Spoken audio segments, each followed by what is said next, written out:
పేరు వచ్చేసి పంచతత్వ. ఇంకా ఇక్కడ నుంచే మనకు పార్క్ అయితే స్టార్ట్ అవుతుంది. నేను ఇంతకుముందు స్టార్టింగ్ వీడియో క్లిప్లో తీసింది అది ఇంకో సైడ్ గేట్ వస్తుంది. ఇంక ఈ పార్క్ అయితే 3 సైడ్స్ గేట్స్ అయితే ఉంటాయి. ఇప్పుడు నేను ఫస్ట్ చూపించింది ఇంకో గేటు, ఇప్పుడు పంచతత్వ అనేది.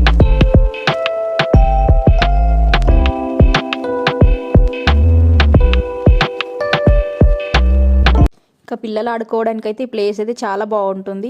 ఇంకా జారుడు బండ, ఇంకా ఉయ్యాలలు ఇవి అయితే చాలా బాగా అరేంజ్ చేశారు. ఇంకా పిల్లలు చూడండి మనలో అలాగే ఇసుకలో ఆడేస్తున్నారు, చాలా బాగుంటుంది.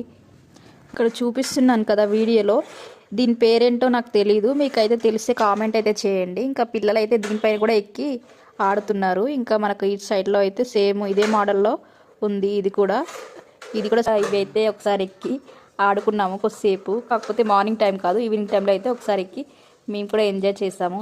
చాలా బాగుంటాయి. చిన్నప్పుడు అయితే మేము బాగా ఎంజాయ్ చేసేవాళ్ళం ఇలాంటివి. ఇంకా ఇప్పుడు అయితే ఇంకా ఎప్పుడో పార్క్లో అక్కడక్కడ చూడాల్సి వస్తుంది ఇలాంటివన్నీ. ఇంకా మా చిన్నోడైతే ఇది అస్సలు ఇడవట్లేదు, చాలా బాగా అనిపించింది దానికైతే. ఇంకా దాన్ని అయితే వదలకుండా తిరుగుతూనే ఉన్నాడు. ఇంకా వాడికి అది నిజంగా కళ్ళు కూడా తిరగట్లేదు. మాకైతే ఒక్కసారి దాన్ని ఎక్కితే కళ్ళు తిరిగాయి, వాడికి బాగా నచ్చింది అనుకుంటా. కాకపోతే పక్కన ఎవరిని కూర్చొనివ్వట్లేదు, ఇంకా వాడే సింగిల్గా తిరుగుదా అంటున్నాడు. ఇంకా దాని పక్కన సైడ్లో అయితే ఇలా ఉయ్యాలలు అయితే అరేంజ్ చేశారు, 2 ఉన్నాయి. ఇంకా అవి కూడా బాగున్నాయి. ఇంకా పిల్లలు ఇంకా ఒకటి తర్వాత ఒకటి అయితే ఆడుతూ ఎంజాయ్ చేస్తూ ఉన్నారు. ఇంకా ఇక్కడైతే నార్మల్గా తెలంగాణ క్రీడా ప్రాంగణం అయితే ప్లేస్ అయితే ఏర్పాటు చేసి రెడీగా అయితే పెట్టారు. ఇంకా అక్కడ స్పోర్ట్స్ అలాంటివి అయితే ఏం ఆడట్లేదు. ఇంకా ఇక్కడైతే ఒక టెంపుల్ అయితే ఉంది, శ్రీ వెంకటేశ్వర స్వామి టెంపుల్. అదైతే మీకు తర్వాత నేను సపరేట్ వీడియో అయితే తీస్తాను కంప్లీట్గా. టెంపుల్ అయితే చాలా బాగుంటుంది. ఈ టెంపుల్ కూడా పార్క్ దగ్గరలోనే ఉంటుంది.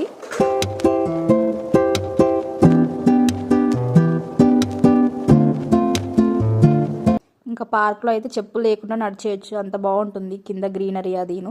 ఇంకా వీడియోలో చూపిస్తున్నానుగా కృష్ణుని బొమ్మ. ఇది ఒక సైడ్ పార్క్లో అయితే మధ్యలో ఇలా చెట్టు కింద అయితే దేవుని అరేంజ్ చేశారు, చాలా బాగుంది చూడడానికి. నేనైతే కొన్ని ఫొటోస్ కూడా తీసుకున్నాను. ఇంకా మా చిన్నోడు చూడండి ఎలా ఆడుతున్నాడు ఇసుకలో అయితే. ఇంకా ఇది కూడా వాడికి చాలా బాగా నచ్చింది. మా వాడైతే అస్సలు భయపడట్లేదు. ఇంకా ఎంతసేపు అయినా సరే అక్కడే ఉందామన్నట్టు ఉంటాడు. ఒకవేళ దించుదామన్నా అసలు దిగను కూడా దిగడు. ఇంకా మా అక్క దగ్గరికి వెళ్ళామంటే ఖచ్చితంగా మేము పార్క్ అయితే కంపల్సరీ వెళ్ళే వస్తాము. ఇంకా వాడైతే ఇంకా పార్క్కి వెళ్ళండి అంటే చాలాసేపు అయినా సరే రాడు. ఇంకా అన్నిటితో వాడికి ఇంకా నార్మల్గా పార్క్ అది చూడడానికి వచ్చిన వాళ్ళైతే పిక్స్ అవి తీసుకుంటుంటారు. ఇంకా ఇక్కడే కొన్ని పిక్స్ అయితే మేము కూడా కొన్ని పిక్స్ అయితే ఉన్నాయి, మా దగ్గర కూడా దిగినాయి. ఇంక ఇట్లా కింద అయితే ఇలా అరేంజ్ చేశారు. ఇంకా సైడ్లో అయితే చిన్నగా తులసి మొక్కలు, నార్మల్గా ఫ్లవర్స్ అలాంటివన్నీ పెట్టించారు. పార్క్లో ఇలా బుద్ధుడిని పెట్టించడానికి రీజన్ ఏంటో మీకు తెలిస్తే చెప్పండి. నాకైతే నేను అనుకుంటున్నాను నార్మల్గా పీస్ఫుల్కి అలా బుద్ధుడినే ఎక్కువ